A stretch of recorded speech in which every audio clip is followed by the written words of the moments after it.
It's, I call this regular school board meeting to order. It's December 9th, 2019 at 6:01 p.m. Dr. Salazar, could you help us with the pledge, please? Sure. Mr. Garza, members of the board, this evening we have students here to help lead us in the Pledge of Allegiance, and we begin with students from Laureles Elementary. We're also going to be introducing students from Liberty Memorial Middle School. Here to tell us about our students from Laureles is Mrs. Rodriguez. Mrs. Rodriguez. Mr. Garza, members of the board, and Dr. Salazar, I am Graciela Rodriguez. I'm the proud instructional officer at Laureles Elementary, and I'm here today or this afternoon to introduce to you two amazing Mustangs. Angel Samarripa is a second grader in Miss Peña's class. He is the son of Abraham and Diana Samarripa. Angel gets very good grades in all his subjects and always displays excellent leadership skills in and out of the classroom. In his spare time, Angel participates and competes in Taekwondo, and this year he will compete in the Spanish oral reading EAE event. Angel is one valuable Mustang student at Laureles Elementary.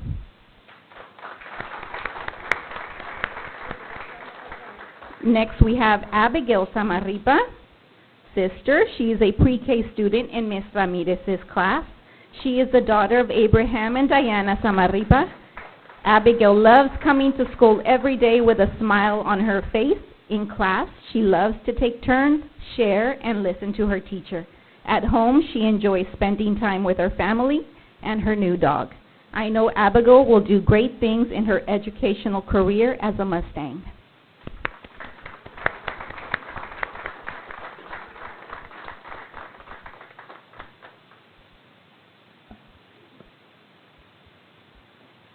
To introduce us to students from Liberty is the proud principal, Nisi Garza. Good evening, Mr. Garza, members of the board, and Dr. Salazar. Yes, I am Anis Garza. I am the proud principal of Liberty Memorial Middle School. Today we have Roman Christopher Ibarra. He is the son of Roman Gabriel Ibarra Sr. and Krista Elaine Linville. He's a 7th grade student at Liberty Memorial Middle School. Roman is a member of the Liberty Memorial Athletic Football Team, FFA, and academically a hardworking student. Roman hopes to be a part of the Los Fresnos High School family football team and graduate top 10 in his class. Roman plans to attend Ohio State University and pursue a career in engineering. He hopes to one day be drafted and play with the Dallas Cowboys. Next we have Miranda Suhey Fajardo. She is the daughter of Juan and Patty Fajardo. She's a 7th grade student at Liberty Memorial Middle School. Miranda is a member of the athletic volleyball team, basketball team, and tennis team. She's an FFA and academically a hardworking student. Miranda hopes to be part of Los Fresnos High School family volleyball team and graduate top 10 in her class. Miranda plans to attend Texas A&M University and pursue a career in law enforcement, where she plans to be a detective for the Chicago Police Department.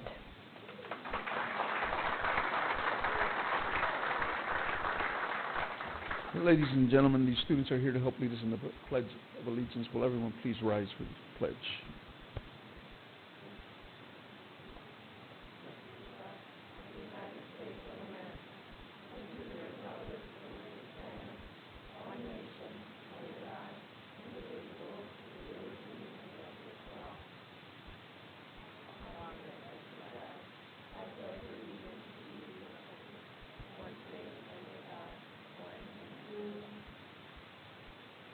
Please remain standing for a moment of silence.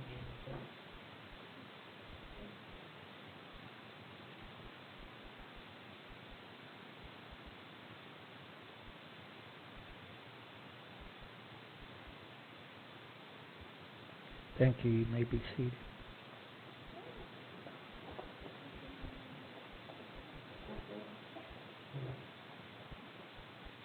Will the parents of these children please stand and be recognized?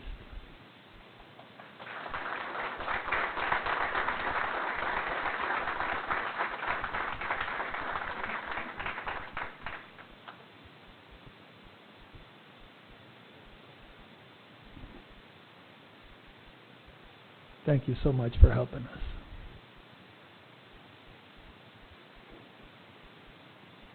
Mr. Trevino, roll call, please. Yes, sir, Mr. Chair. Mr. Leonel Garza. Present. Mrs. Sandra Garcia. Present. I am here. Mr. Ruben Trevino, Mr. Martin Castillo. Present. Mr. Ray Farias is not with us tonight. Mr. Jesus Amaya. Present. Ms. Leticia Quintero. Present. Dr. Gonzalo Salazar. Present. Ms. Priscilla de la Garza. Present. Thank you, sir. Item 5, district recognitions. Dr. Salazar.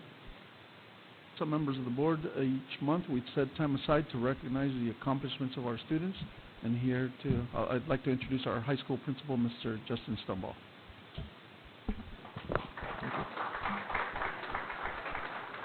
Mr. Garza, members of the board, and Dr. Salazar, it is that time of the year where we get to recognize some playoff and championship athletic teams tonight. I am going to ask Mr. Patrick Brown, our athletic director, to come to the lectern and introduce the coaches and players of this well-deserved recognition tonight.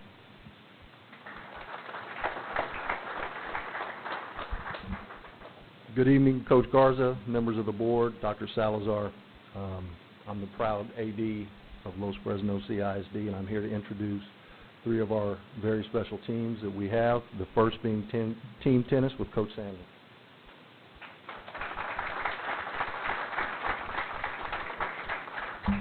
Thank you. Good evening, Mr. Garza, members of the board, Dr. Salazar. Once again, I'm very appreciative of the opportunity to come and introduce my players. We've had a great season. After losing more than half the team last year, these kids stepped up and they got us 3rd place in district and to the playoffs and did a great job. I think they're going to continue and make our program a success. I'm grateful to the support of their parents. They sometimes work harder than the kids. Summertime, bringing them to practice.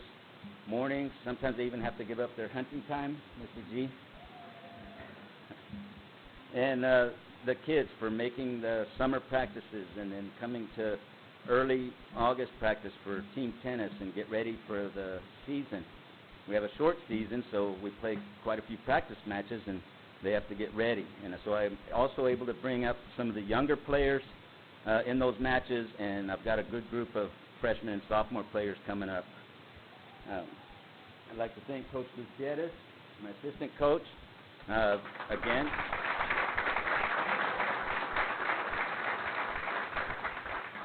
He also puts in long hours. He comes to my summer practices and helps me out. Very helpful at the practices here at the high school and then also at the tournaments when we spend sometimes 15 hours on a Friday at the tournaments. We finished 3rd this year, as I said, and we made the playoffs about the last 5 out of 7 years, so we've had a good tradition going. We defeated Hannah for the 3rd time this year, and we almost got the cards again this year. We were close. We're going to get them soon. Most recently, our varsity team, which is most of these guys, won 1st place at the McAllen Mustang Varsity Tennis Tournament the Friday before and Saturday before Thanksgiving. And so they got 1st place in a varsity tournament.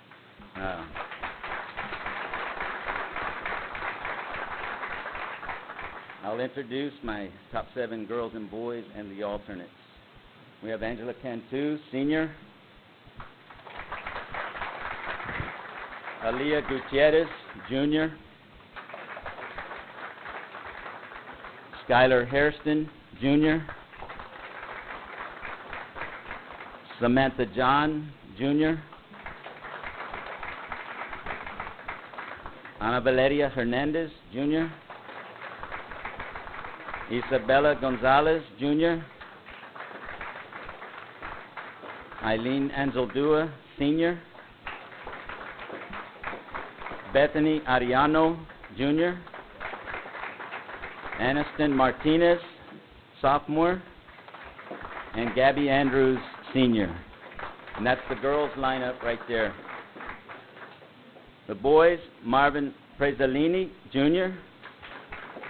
Albert Rodriguez, senior. Anthony Rodriguez, senior. Pedro Torres, senior. Thomas John, sophomore. Manolo Maris, junior. Pablo Torres, junior. Guillermo Yaritu, a junior. Mark Coronado, a freshman, the Rook. And Josue Gonzalez, sophomore.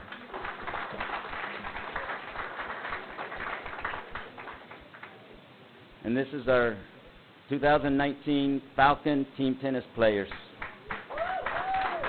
And Coach Gutierrez. Coach Gutierrez, he's a senior.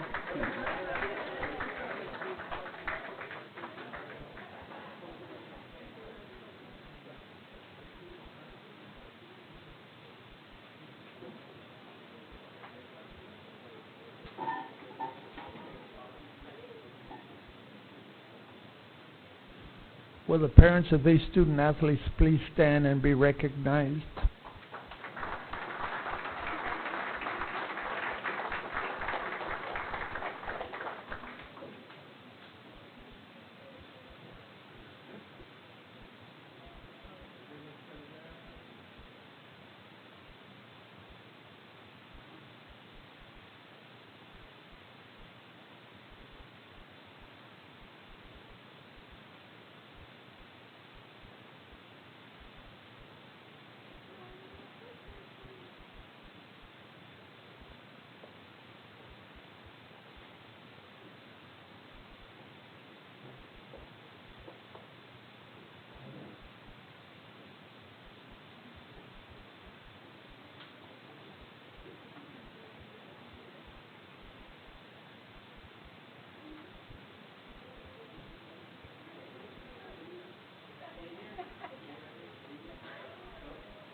Next, I'd like to introduce another very proud, successful program that we have here at Los Fresnos, our girls volleyball team and Coach Woods.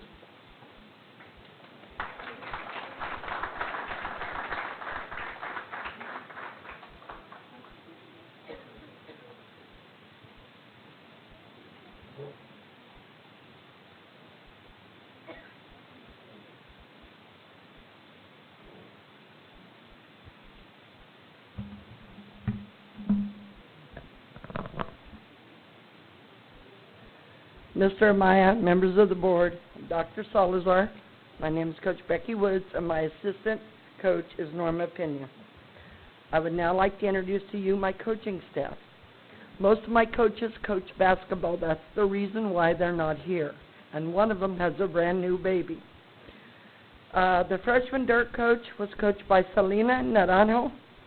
The freshman dart team under the direction of Coach Naranjo finished the season as your 2019 district champions with a district record of 9 wins, 1 loss, an overall record of 17 wins and 6 losses. Freshman light coach, Cynthia Bonilla, new coach to our staff. The freshman light team finished this season with your 2019 district champions with a district record of 9 wins and 1 loss, and an overall record of 18 wins and 2 losses. The JV Light team, Marcy Para. Marcy's been with me for many years. The JV Light team finished the season as your 2019 district champions with a district record of 9 wins and 1 loss and an overall record of 18 wins and 4 losses. The JV Dart team, the one with the brand new baby, Lindsay Edquist. The JV Dart team finished the season as your 2019 district champions with a district record of 9 wins and 1 loss, an overall record of 16 wins, 7 losses.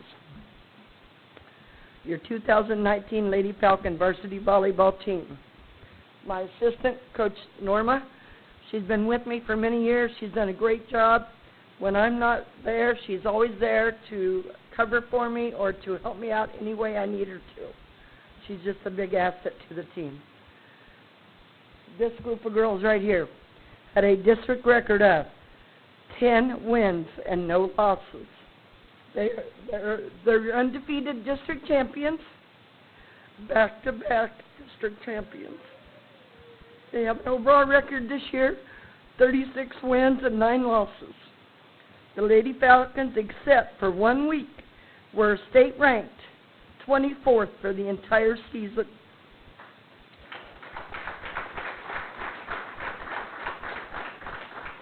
They're your 2019 district champions, by-district champions, area finalists.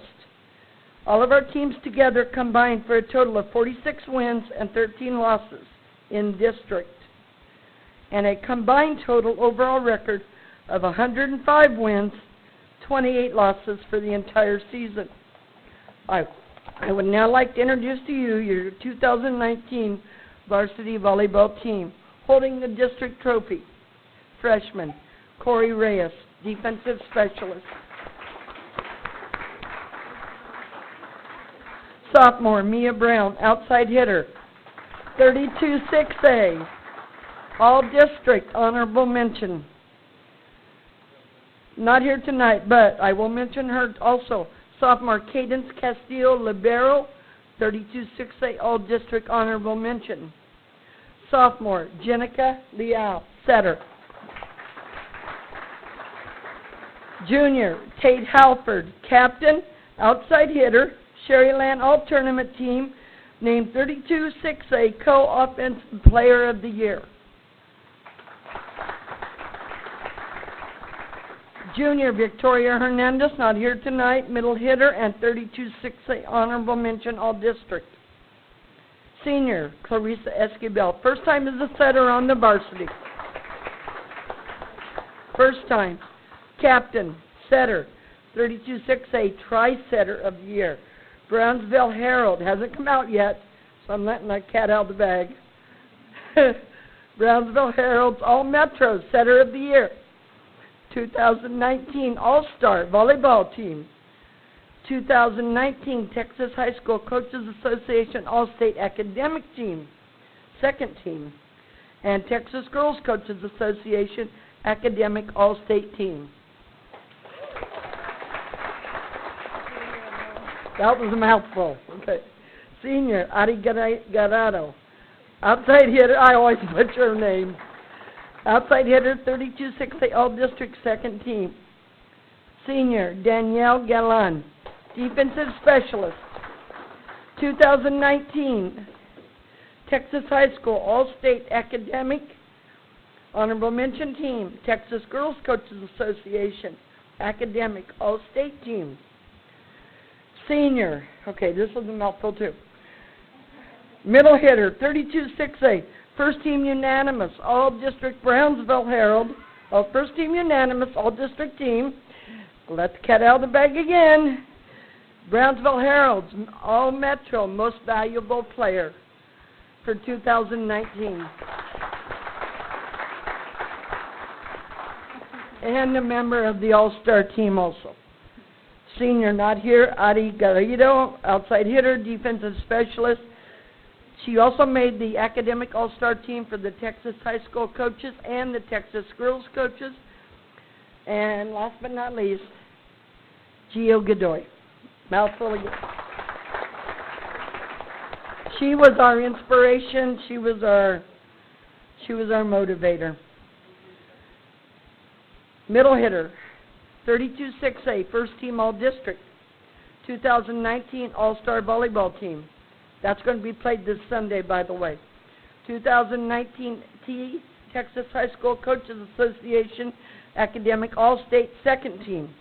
Texas Girls Coaches Association Academic All-State academic team. Overall, the Lady Falcons won all 5 district titles this year. Special thanks to Coach Brown, the parents, the Booster Club members, faculty members, administrators at the high school, and student body for making this a special season to remember. Thank you. All right, son, we got to walk around and take the hand. So, you go first. Now, Pat, go first.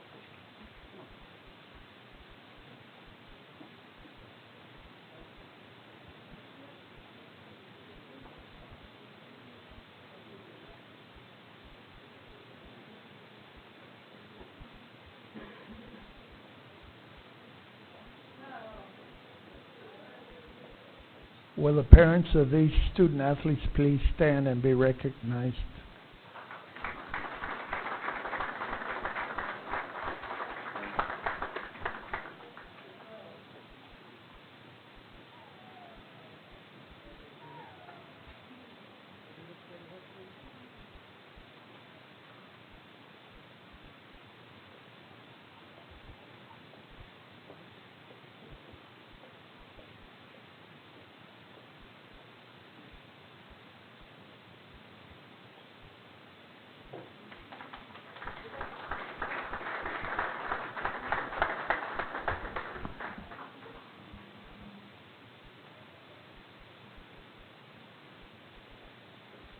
Okay, I'd like to introduce our next team, which I'm the very proud coach of, our 2018-2019, actually 2019-2020 football team. I'm going to say some things before I introduce them.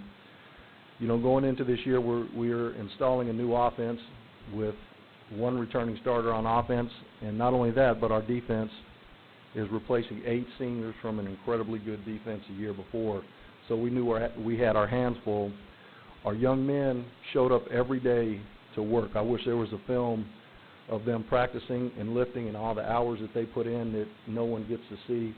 And I could not be more proud to be their head coach. Now, let's talk about the daunting tasks these young men faced. We feel like the last 2 years we've had the toughest schedule in the RGV. All 5 of the teams we played in pre-district either won district or finished second in their district.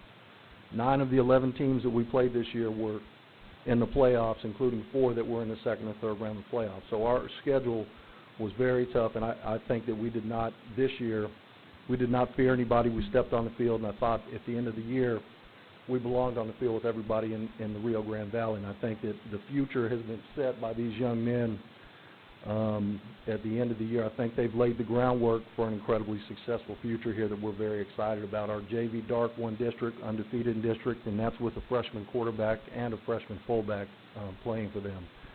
And we have 9 returning starters coming back on offense and 7 on defense. And we have a group of seniors that have been with me for 4 years that believed in me and loved me. And they're a group of young men that I'll never forget and I'll forever be grateful for. And I think they know how I feel about them. And so without further ado, I'd like to introduce the players that are here. Number 4, Hector Muniz, sophomore.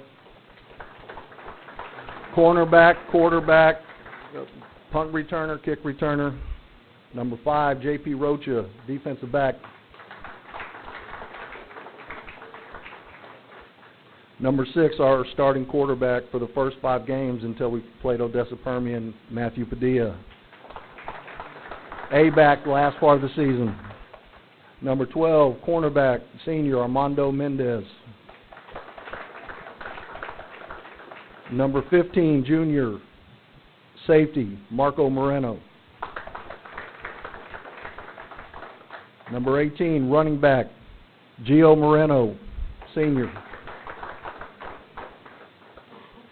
21, you probably recognize him. He was the quarterback that got caught from behind every time he broke away. 21, Adrian Longoria. We're going to make him faster this year. 25, Daniel Cadango, safety, junior. 41, senior, Gavin Bryan, DN. 45, senior, Gennaro Alvarez, DN, D-tackle. 46, Diego Garza, linebacker, senior. 47, A-Rod Rodriguez, senior, DN.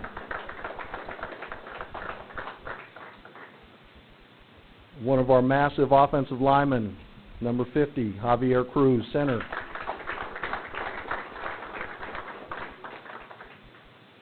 Number 55, Guillermo Marin, senior, D tackle. Number 56, Stephen Atkinson, offensive guard, junior. Number 60, Adam Alcocer, Sugar, senior, offensive lineman. Number 64, Jathan Castillo, senior, defensive lineman. Number 65, Christopher Trevino, senior, offensive line.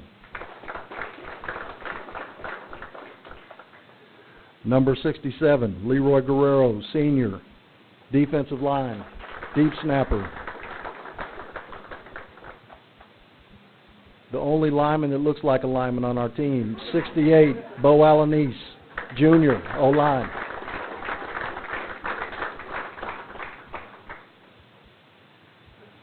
'70, Juan Uribe, O-line, senior.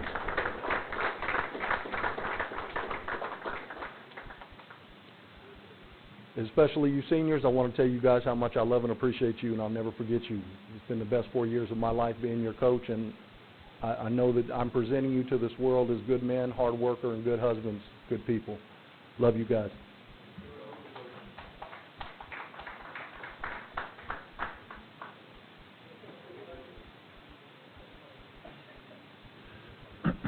Will the parents of these student athletes please stand and be recognized?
And I'm sorry, I forgot to introduce Nayela Mendez, the most important part of our group, our do-it-all manager, does everything, shows up every day, student trainer.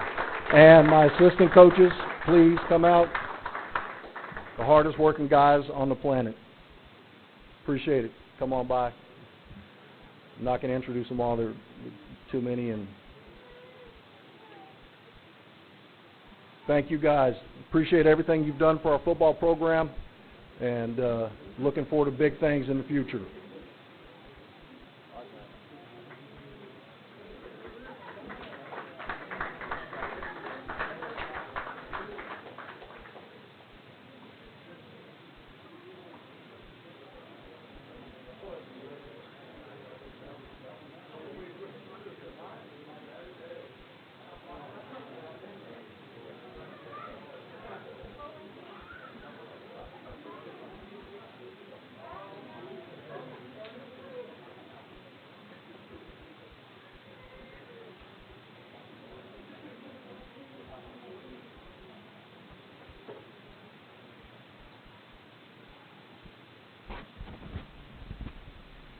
Thank you, Coach Brown.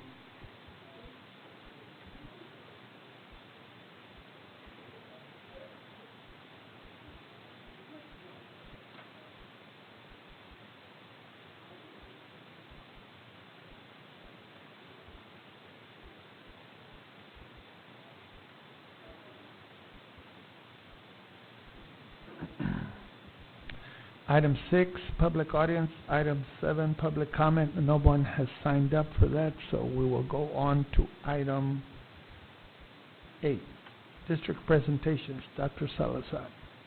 Mr. Garza, members of the board, this year, as we do every year, we present you with our delinquent tax collection report for the fiscal year ended August 31st, 2019.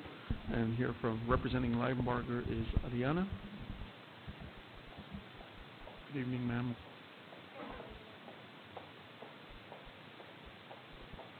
Good evening, ladies and gentlemen from the board, board president and Dr. Salazar.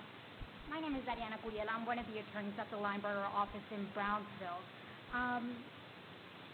Want to really let you know that we appreciate your service that you do as board members, and that we are proudly representing you as your tax delinquent attorney. I'm very happy to be here since it's my first time presenting before this board, and the district holds a very special part in my heart since I'm a graduate from Los Fresnos. I actually did elementary, middle school, and high school here, so Los Fresnos is great for me, and I'm glad I got to do this today for you. So if you turn to page 3, Mr. John Guevara is one of our capital partners in the firm. He couldn't make it today, but I'm here, so I think he got the better end. If you turn to page 3 of the report, it's just a little approach of what we do, and I want to start off with that. A lot of people have a misconception of what we do as a firm. We are a tax delinquent collection firm, and I just want to touch base on that, since even some of my colleagues, friends, people in general think that we foreclose on homes, sell properties if you don't pay taxes, and we yes, do that if there's nobody coming forward to pay the taxes. However, we do have different approaches, which is filing a lawsuit, but that's our last step. Our first step is actually making attempts to contact taxpayers. So if you see on page 3 on the top, you see demand mailings. So demand mailings is basically a taxpayer getting a notice in the mail that they are delinquent in taxes. So for example, if I were delinquent in my property taxes, I would get a notice from the Limebarger firm detailing what I'm delinquent in, and say if it would, my jurisdiction is the district, it's Los Fresnos district, so I would see that I would be delinquent in that, and I would see the base tax, also the penalty and interest by statute that is accrued by that, and any information that they need to pay those taxes. In case of a notice, if a taxpayer is having trouble getting those notices, or they just say that they didn't get that notice, we also we're fortunate enough to be to employ about 25 people in our office, in our Brownsville office, that make calls to these taxpayers. So they not only get mailings in the mail letting them know that they are delinquent in taxes, but they also get calls from our office letting them know what they can do and how they can come into our office, or if anything, pay online if they're delinquent in those taxes. At the bottom of page 3, you see litigation summary, and that's mainly my area since I'm the litigation attorney in the office. I'm the one that handles court. I'm in front of judges, so I can touch base on this. You see several numbers in there, and that is the numbers that we filed for your fiscal period. So the lawsuits we filed 123 cases, and that was the amount owed within just those cases that we filed was $485,000. So that's a great number. Non-release judgments that we also filed, that was 91. So meaning we dismissed those cases. So don't be alarmed. I know it's $404,000 that was owed to the district, but that's money that you actually got. We closed those cases. We dismissed those cases because taxpayers came into our office and paid that money in full. So that money came back straight to the district. Judgments taken. So we filed 40 judgments. And that equals to a total of $193,733. What judgments are, just to put it in reference, it's whenever after a lawsuit is filed, and whenever there's probably 4 to 6 months, we take a judgment if there's no taxpayer coming into our office paying those delinquent taxes to the district. We take a judgment, and unfortunately, after a judgment, we do foreclose on a home and sell that property in auction. But as you can see, it's 40 of cases that we proceeded with judgment. Pending litigation, there's a big amount. So that's a big chunk. It's 151 cases that we filed that are in pending litigation, and that's where you see the bigger amount in money.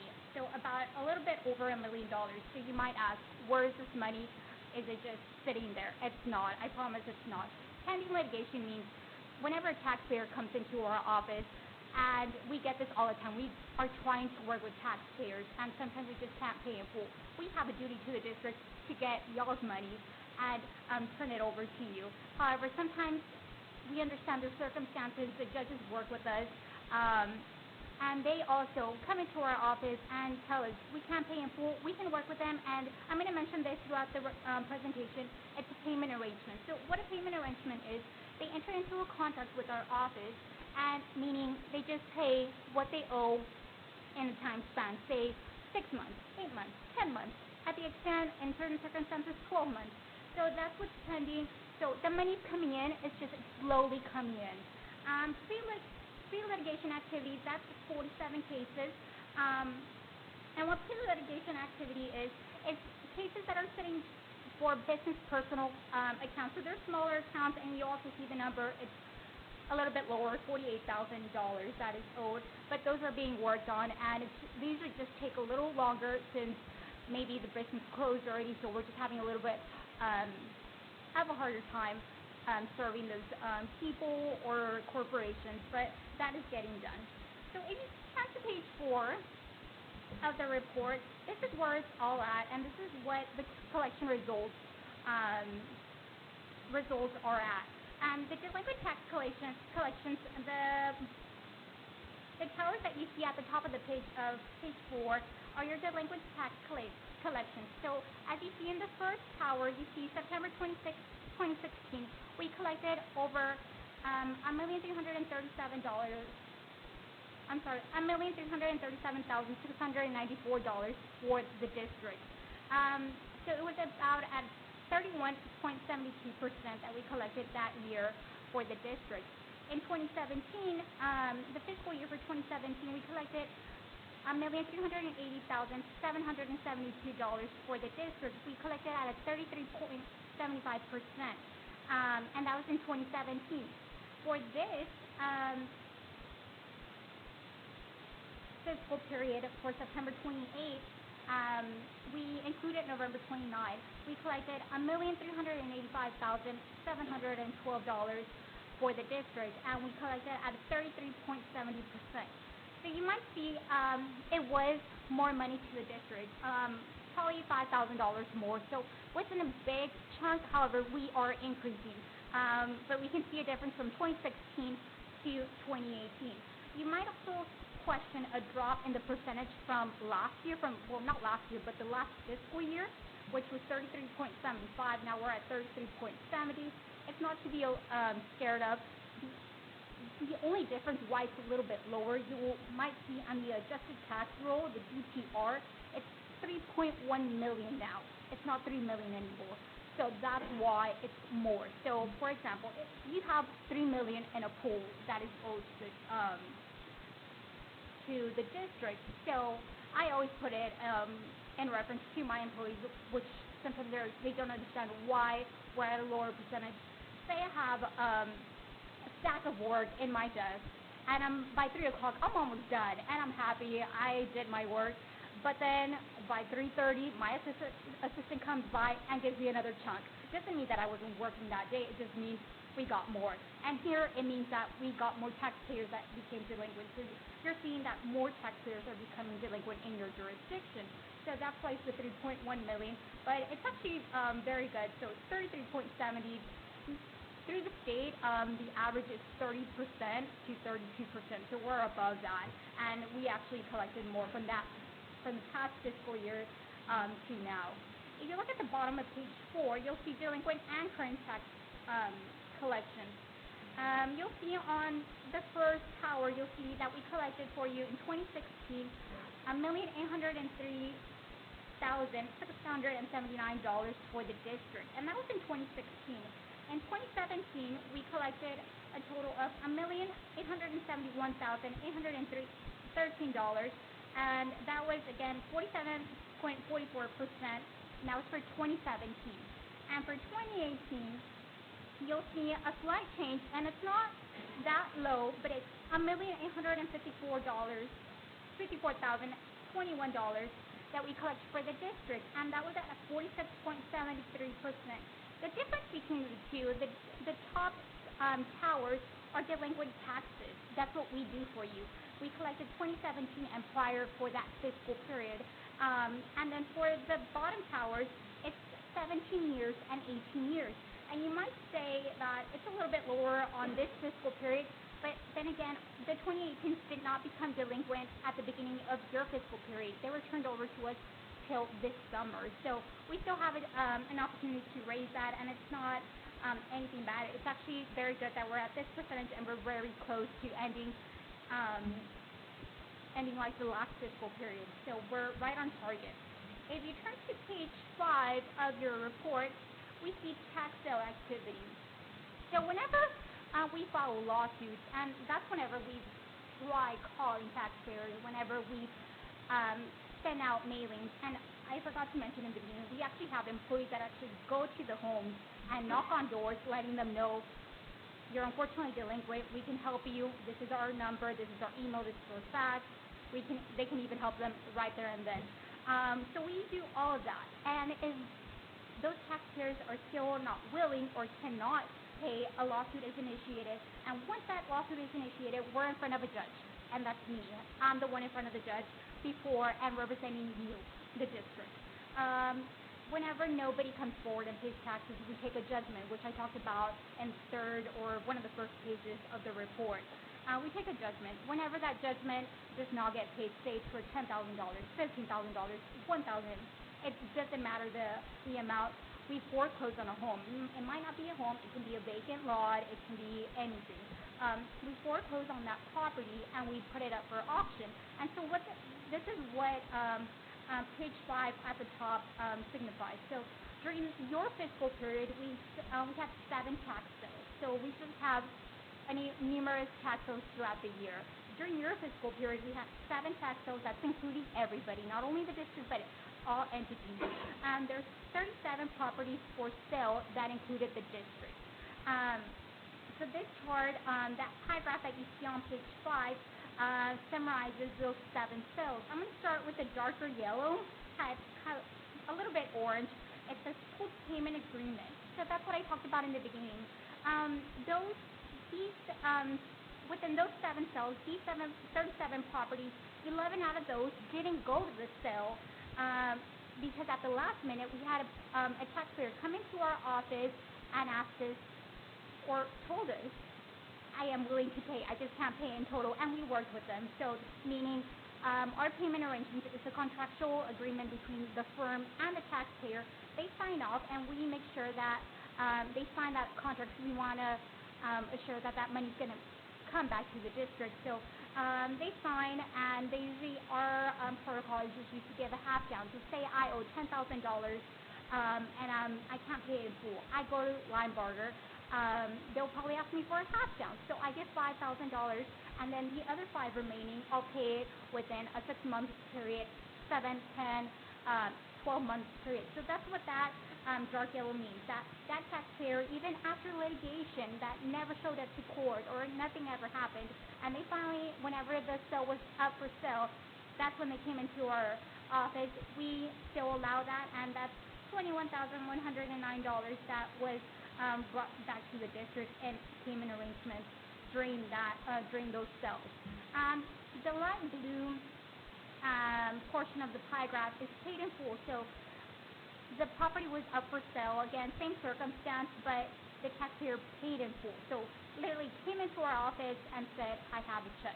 So those are 6 properties of the 37 properties, and that $15,575 that came back into the district. The yellow, neon yellow portion of the pie graph is pooled administration, and that was 5 properties of the 37 properties. What that means is maybe there is an issue with the appraisal district, and that one of the attorneys in the office didn't see fit that the property go up for sale until we resolved that issue. But those properties were paid, and it actually came back to $21,948 back to the district. The darker blue, the navy blue, is struck off, and those are 2 properties. So what that means, we usually label them as struck off whenever we did put up those properties for sale, but they didn't sell at the auction. Nobody bid on them, so they're struck off. and that's $7,209. That money doesn't come back to the district right away, and I'll explain that just in a minute at the bottom. The green portion is sold. So we actually, from 37 that we put up for sale for the district, 13 were sold, and that accumulates to $60,467 to the district. So the tax resale activity. I mentioned struck-off properties that did not sell at the auction. We had two. We had one resale, which means that a resale is all those properties that were struck off at the initial property. We had one during your fiscal period, and two of the two properties within your jurisdiction sold. So those two sold, and that was $1,883 added to the school's collection. So that's more money to the district.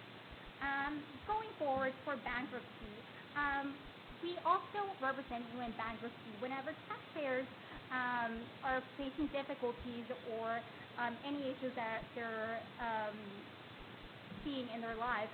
They file for bankruptcy. And I just want to remind people, and especially clients like the district that I had before me, whenever someone files for bankruptcy, doesn't mean that you're never going to see that money again. We're there to monitor that bankruptcy. Just last week, I was in court, and I was informed that one of the bankruptcy proceedings was terminated. So what that means is I can proceed now to collect that money for the district. So we have 68 accounts that represent in bankruptcy that people in your jurisdiction have filed, and that's $69,633 that is owed to the district. We're monitoring that, so say if one taxpayer comes off bankruptcy, we can proceed and collect that amount for the district. You have several definitions there, Chapter 7, Chapter 11, and Chapter 12, as well as Chapter 13, and those are just definitions of bankruptcy. I'm more than willing to explain them after the presentation, but they're right there on page 5 and 6. On page 6, we have a future overview, meaning what we will continue doing for the district. We, of course, will be reviewing the pending judgments that we have and filing additional lawsuits. We will monitor the taxpayer arrangements or agreements that I talked about in the first pages. We have current 145 payment arrangements, so that's a lot. We do monitor that. In case if someone defaults, we are aware of that right away. We also will be monitoring bankruptcy accounts, so we will continue doing that. The mailing program. Mailing, again, it's notices sent out by mail to taxpayers that are delinquent. So we sent out just one, if I'm not mistaken, 2 weeks ago, if not a week ago. So any taxpayer in your jurisdiction that is delinquent right now should have gotten a letter from Lineberger saying you owe Los Fresnos School District. So they should be aware of that. We will be sending out for the future quarter in February of 2020 and March 2020. We will continue scheduling property sales. So we have something exciting to tell the district, and we're excited to tell everybody. We usually have our property sales or our auctions at the Cameron County Courthouse just in front of it, and it's in public. Everybody comes. We're now moving to an online auction, kind of like eBay. If anybody has bid on eBay, just like eBay. We're very excited to tell people about this just because everything's moving online now, and we're actually, if I'm not mistaken, 4th or 3rd in the state. So Victoria County started, Orange County, Nueces, and Harris County wants to beat us. So Houston School District wants to start on it probably next month, but we're starting it probably by the end of December. So we're going to have this in the Valley, so I think it's a great opportunity for online tax sales. If anybody or any of you are interested in bidding for a property or just curious to know how the process is going to be, we're going to be having a training in February, so anybody's welcome. We'll be sending out flyers, and it's going to be very easy. So if you have any questions, I'm more than welcome to answer them. Questions? Thank you. Thank you.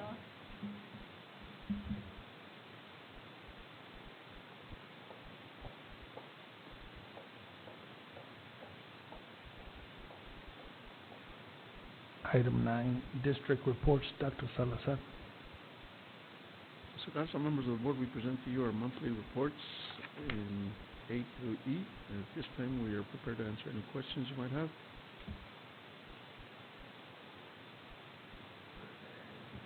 Questions from any board member? Good. Moving on to item 10, consent agenda. Again, we will do the same protocol. There are 5 items. If you want to pull any item at this time, please pull it right now. If not, I will entertain a motion to approve all 5 consent agenda items as presented. Is there a motion? Mr. Amaya. Mr. Chairman, I move that we approve consent agenda as posted, all 7 items. Is it 7 or 5? 5 5. items, I apologize. We have a motion. Is there a second? Mr. Castillo, second. We have a motion and a second to approve all 5 items as presented. All those in favor indicate by raising your hand, please. Motion passes unanimous 6-0. Moving on to action item number 1. Discuss and take action to authorize the superintendent to serve as mentor for first-time superintendents. Is there a motion? Ms. Garcia. Yes, Mr. Garza, I move that we authorize the superintendent to serve as a mentor for a first-time superintendent.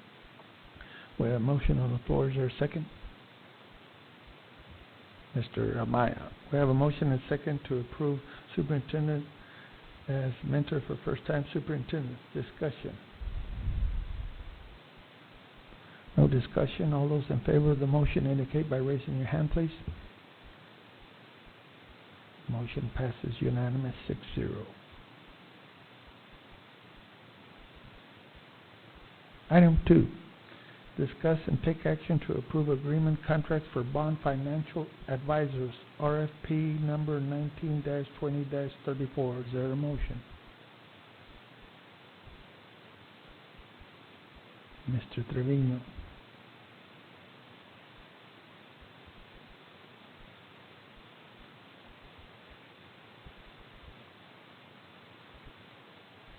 We have a motion on the floor. Is there a second? Ms. Quintero. We have a motion and a second on the floor to approve agreement contract for Bond Financial Advisors, RFP number 19-20-34. Discussion. Having no discussion, all those in favor of the motion indicate by raising your hand, please. Motion passes unanimous 6-0. Item 12, announcements. So, council members of the board, we have several student groups that are spreading some Christmas cheer. On Thursday, December 12th, we have a choir concert at Los Fresnos United at 5:30. At 7 p.m. on that same night, there's a band concert at Los Fresnos High School in the gymnasium. On Monday, December the 16th, the mariachi will put on a Christmas concert at Los Fresnos United. That starts at 7 p.m. And Monday, December 23rd through Friday, January the 3rd, we suspend normal operations for a Christmas break. Classes resume on Wednesday, January 8th. And on Monday, December 6th, we have Teacher Preparation Day and a Professional Development Day on December the 7th. And we're back here on January 13th at 6 p.m. for a regular school board meeting. Those are all the announcements we have. If there are no more announcements, it's 6:55 and we are adjourned.